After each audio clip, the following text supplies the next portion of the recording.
kiss for you.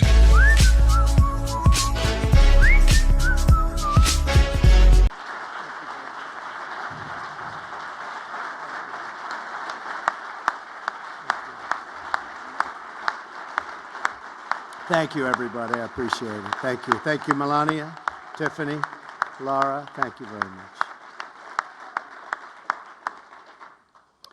Well, we're very proud of our company. We've built one of the great real estate companies of the world, but it seems very insignificant compared to what we're doing now. And as soon as we're finished cutting the ribbon, I'm off to North Carolina, New Hampshire, and back down to Florida, where I hear we're doing very well. With the notable exception of 1600 Pennsylvania Avenue, this is the most coveted piece of real estate in Washington, D.C., the best location. I'm honored to be here today to support my family, and especially my daughter Ivanka for her dedication to this project. She worked so hard. I'm also honored to have a chance to thank the incredible team of people who brought our vision for Washington's historic old post office to life, including hundreds of construction workers, electricians, maintenance workers, and so many others who helped make this project a reality. They're really the important ones. A project like this demonstrates what is possible when a team works together for a totally common purpose. It also shows how to work with our government and to get things done. My theme today is 5 words: under budget and ahead of schedule. That's what we did. Under budget and ahead of schedule.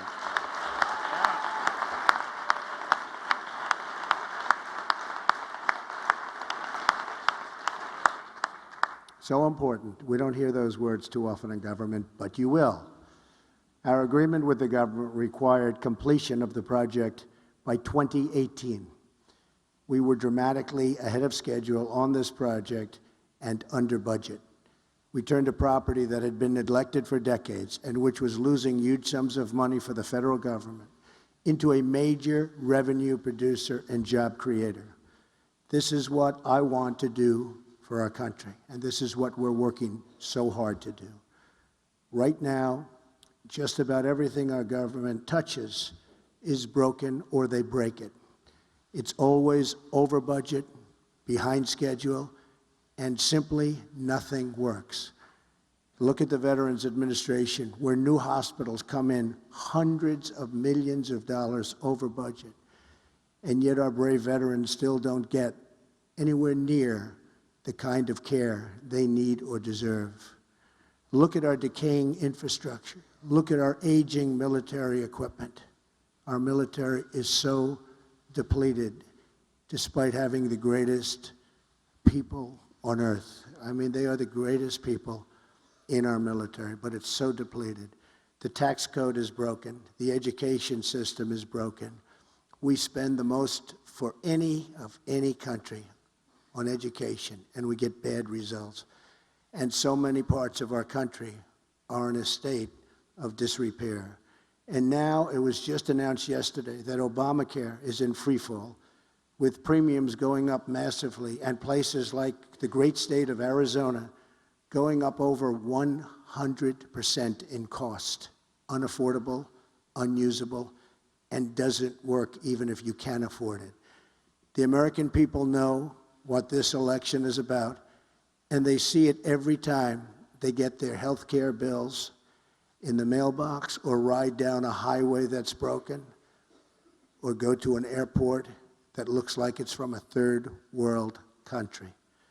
Remember, Hillary said herself, it was called Hillary Care before it was called Obamacare. She made that statement not too long ago. Now she's trying to withdraw that statement. She wants to withdraw that statement so badly, Newt. And by the way, congratulations, Newt, on last night. That was an amazing interview. That was an amazing... We don't play games, Newt, right? We don't play games. I've loved my life in business, and I've loved getting to share my dreams with my family. It's an incredible family. And Melania, I want to thank you very much. You have been amazing. My job is to look at undeveloped spaces and imagine what they could be.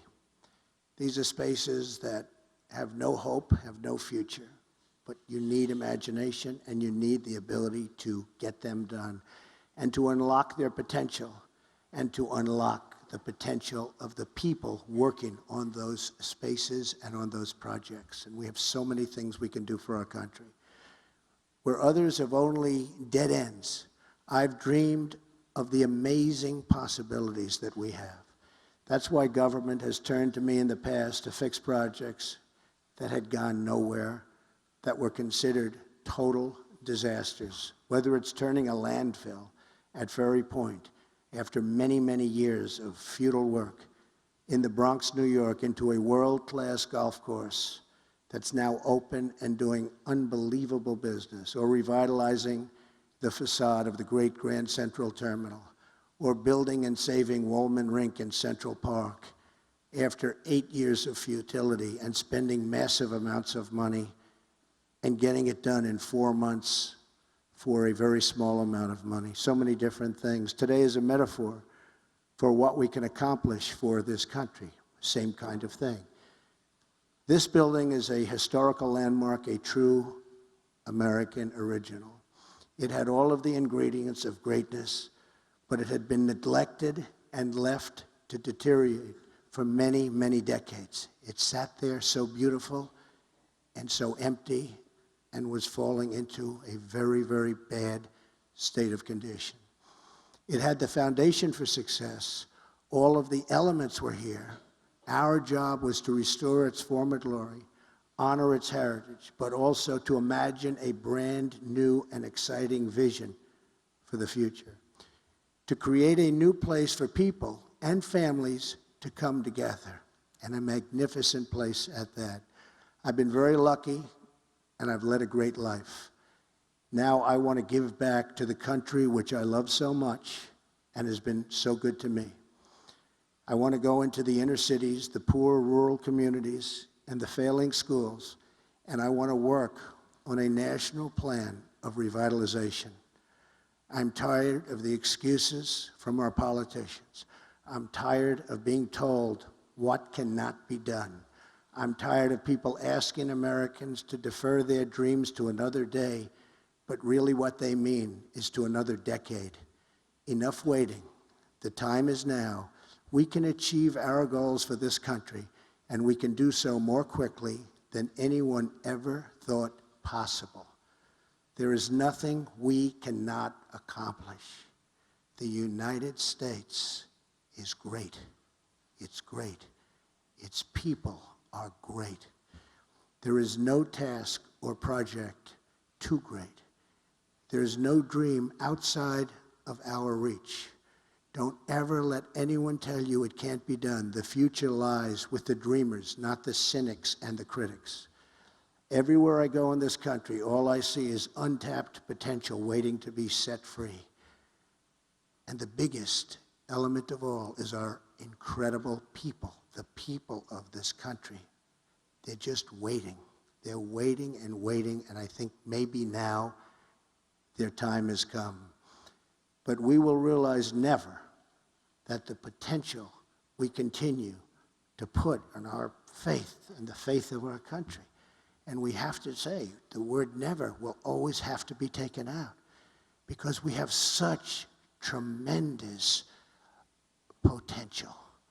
We have to choose the most optimistic path.